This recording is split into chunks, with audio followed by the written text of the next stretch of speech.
मनापासून सगळ्यांचं अभिनंदन। आजच्या कार्यक्रमाच्या निमित्ताने या नूतनीकरण केलेल्या हॉलच्या उद्घाटनाच्या निमित्ताने आपण सगळेजण जमलो। खरं तर संध्याकाळी एक महत्त्वपूर्ण अशा कार्यक्रमासाठी आपण सगळेजण जमणारच आहोत।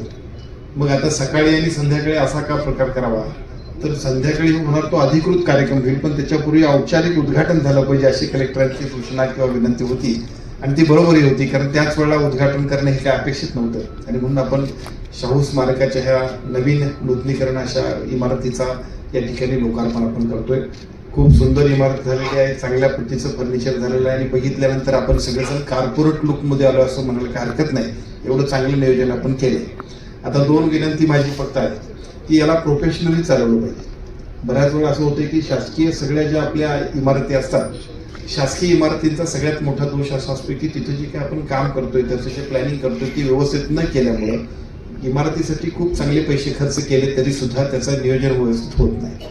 त्यामुळे माझी विनंती आहे की आपण आता इथं असणारा आणि पलीकडे जे आपले सगळे कोण येणाऱ्या लोकांना रेसिडेन्शियल सुविधा सुद्धा जे देणार आहात त्या सगळ्या सुद्धा कॉर्पोरेट ठेवा। त्याला कारण असं आहे की बाहेरून आलेल्या अधिकाऱ्याला, बाहेरून आलेल्या सगळ्या रंगकर्मीला कुठं थांबायचं असेल तर ते थांबणं आणि त्याचबरोबर त्याला जे काही कला सादर करायचे असतील त्यासाठी सुद्धा इथं सगळ्या दर्जेदार अशा पद्धतीच्या सुविधा असणं खूप महत्त्वाचं आहे आणि म्हणून आपण या सगळ्या गोष्टी केल्यात। आज सन्माननीय कलेक्टर विजय राठोडनी या ठिकाणी प्रास्ताविकामध्ये या संपूर्ण कामकाजाची माहिती दिली आणि त्यांनी आल्यानंतर गतीने हे काम पूर्ण करण्यासाठी आम्ही सगळ्यांनीच त्यांना टार्गेट दिलं होतं आणि त्या टार्गेटप्रमाणे हे पूर्ण केलं। त्याच्याबद्दल त्यांचं मी मनापासून अभिनंदन करतो आणि त्यांचं अभिनंदन करत असताना पूर्वीचे कलेक्टर आता सोलापूरला मला वाटतं छत्रपती संभाजीनगरला सध्या ते आयुक्त म्हणून तिकडे त्यांची जबाबदारी त्यांच्यावरती आलेली आहे, परंतु त्यांनी सुद्धा मागच्या टप्प्यामध्ये या सगळ्या हॉलच्या म्हणजे या नूतनीकरणासाठी त्यांची खूप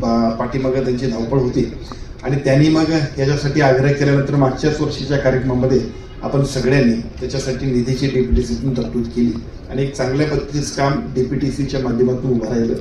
मला असं वाटतं की लोकप्रतिनिधी म्हणून काम करत असताना ज्या गोष्टी गरजेच्या आहेत त्याच्यासाठी प्राधान्यक्रम जर ठरवला तर अनेक चांगली कामं होऊ शकतात आणि मला वाटतं त्यातलंच अनिलरावजी हे काम झालंय असं मला हरकत नाही, कारण अनेक वर्ष आपण सगळेजण बघतोय या हॉलमध्ये वेगवेगळ्या पद्धतीच्या सगळ्या हे सांस्कृतिक व्यासपीठ आहे, सामाजिक व्यासपीठ आहे, राजकीय व्यासपीठ आहे। सर्वार्थानं या सगळ्या कोल्हापूरच्या ओळखीमध्ये शाहू ट्रस्ट आणि ह्या शाहू स्मारक ट्रस्टचं एक वेगळेपण आहे, परंतु त्याला ज्या पद्धतीने रिनोव्हेट केलं पाहिजे होतं ते मात्र आपल्या सगळ्यांच्याकडून राहून गेलं होतं।